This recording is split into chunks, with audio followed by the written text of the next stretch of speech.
Rob.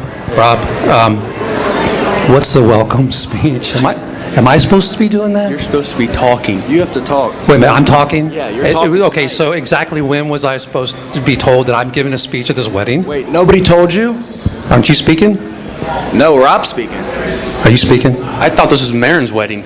Wait a minute. Okay, so what are we going to do? Okay, here's what we're going to do.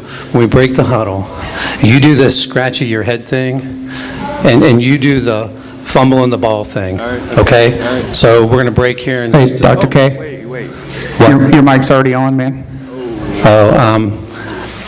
Okay, drinks on me!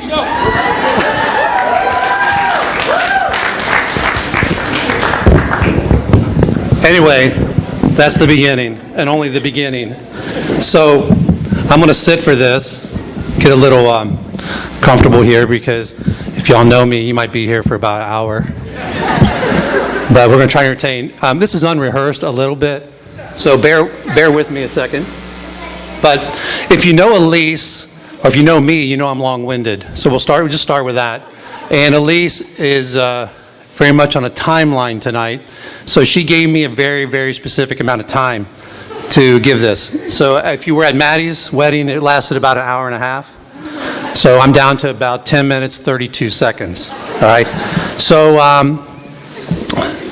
what I'm going to do is I'm going to break it down into a story, and we're going to break it down into chapters.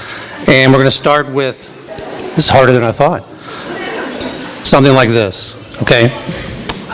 Chapter 1, the welcome. Welcome. Is that okay? Yeah, great. All right, chapter 2, 500 miles. So, if you know me, you probably know that I've been doing a lot of bike riding the last 8 or 9 years, but it kind of started with Elise. And I got an opportunity to do a fundraiser event, doing basically road bike, mountain climbing in California, which I'd never done. So I didn't know if I could pull this off, but I knew I couldn't pull it off alone. So I went home and I sat around the table with the 4 women in my life, and I looked at them. I said, hey, I'm thinking of doing this 100-mile bike ride in California. Is anybody in? And they bowed their heads, got back to their food, and I didn't hear anything but silence. So Elise, being kind of the pragmatic one, says, I got to get a summer job. I don't have time. And I said, you never worked a day in your life. So why are you starting this now? So I got out of the excuse by offering to pay her to be my training partner. And when I offered her money, she was in. So we didn't know what we were getting into, but we got in a car, drove to Lebanon, bought spandex, got on bikes, and started this training through March, April, and May.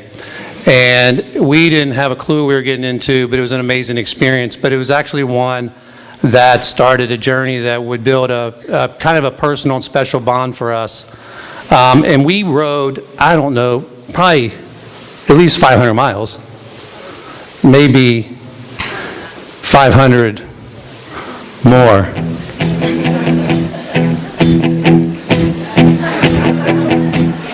When I'm working, well, you know I'm gonna be the man that's working there for you.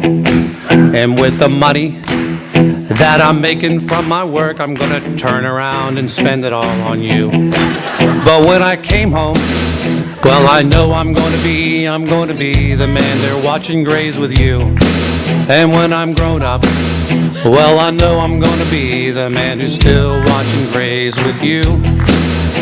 But I would ride 500 miles and I would ride 500 more just to be the man that walked you down the aisle at a little bit past 4. When I'm lonely, well, I know I'm gonna be the man who's lonely without you. And when I go out, well, I know I'm gonna be the dad that always talks of you. Oh, when I'm praying, I always knew that I would pray about the life in store for you. And today, I am proud to say God's promise to me really did come true. La la la la, la la la la, la la la la la la la la la la la, la la la la, la la la la, la la la la la la la la la. La la la la. Come on, keep going. I got off on this, so help me here. I got back on this. One beer, really? In 20 years, one beer. Here we go. We're back on, okay? When you wake up, well, I know that Kyle will be. He'll be the man that wakes up next to you. And when you go out, yeah, I know he better be the man that goes along with you. And if you get drunk, well, I know he's got to be a private designated driver just for you. And when you grow old, well, I know he's going to be still living happily ever after with you. Happily ever after with you. It's not a... All right. Oh, it ain't over till it's over. Technical stuff. You want more? All right. Jimmy crack corn. Jimbo. All right. Chapter 3. Sharp-dressed man. So you see, we really didn't know this Weber boy, but we knew his friends. We knew all these guys. He was a legend to us, and despite the long hours napping together, Elise insisted they're not dating. So much, in fact, as Dave said last night, we had a name for them. We called him Not a Date. So, of course, the sisters and the mom stalked him on Facebook looking for dirt. But there was nothing, almost like he was an agent for the CIA. He was a strange fellow, black BMW, smoke-tinted glass, Oakley shades, even had a hard part cut in his hair. Kind of went like this. This boy had a polo shirt, polo shoes, all dressed out in that Kentucky blue. This guy, I'm off again. I don't know why he had all this stuff. This guy was chasing just as fast as he can, 'cause this little girl was falling for this sharp-dressed man.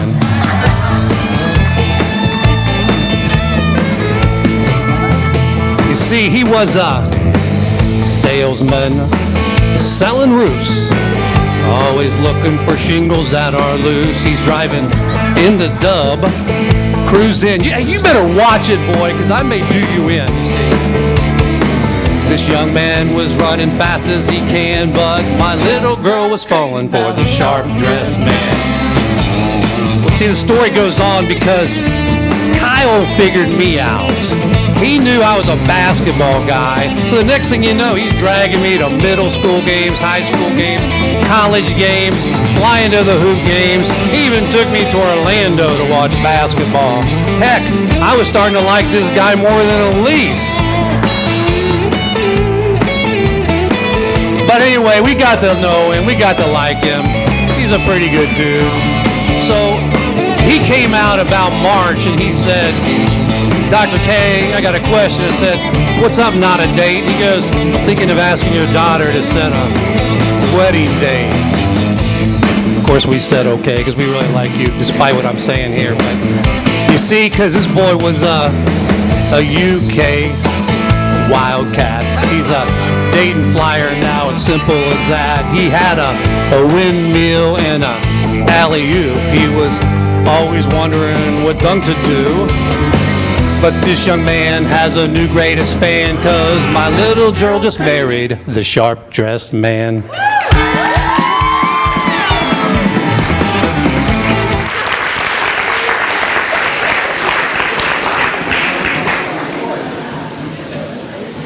All right.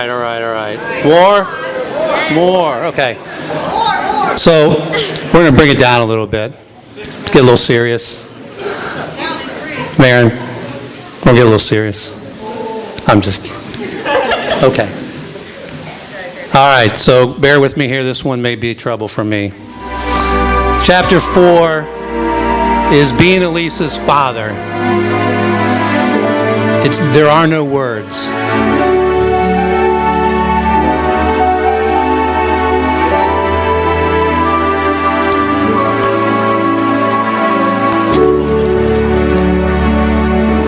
Chapter 5.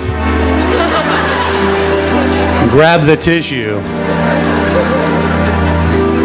George Banks was the president and founder of the Sidekick Shoe Company. He couldn't really have said this better, so I'm gonna steal his words. He said, one day, you're gonna have a little girl, an adorable little girl, and she not only looks like you, she also looks up to you. She adores you in a way you could never imagine.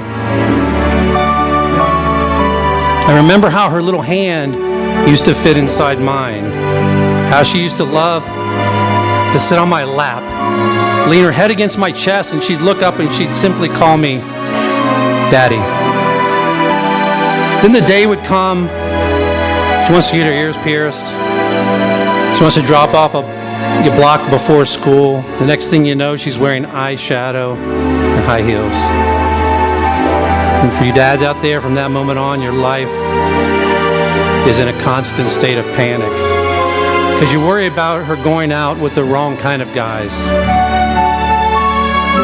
Then she gets a little older and you quit worrying about her meeting the wrong guy. You worry about her meeting the right guy. Kyle, I told you this morning, thanks for being the right guy and allowing me to go to sleep tonight with a simple thought in my head: no worries. So if all of you would join me, put your hands together, join me in congratulating Mr. and Mrs. Kyle Weber. I love you both.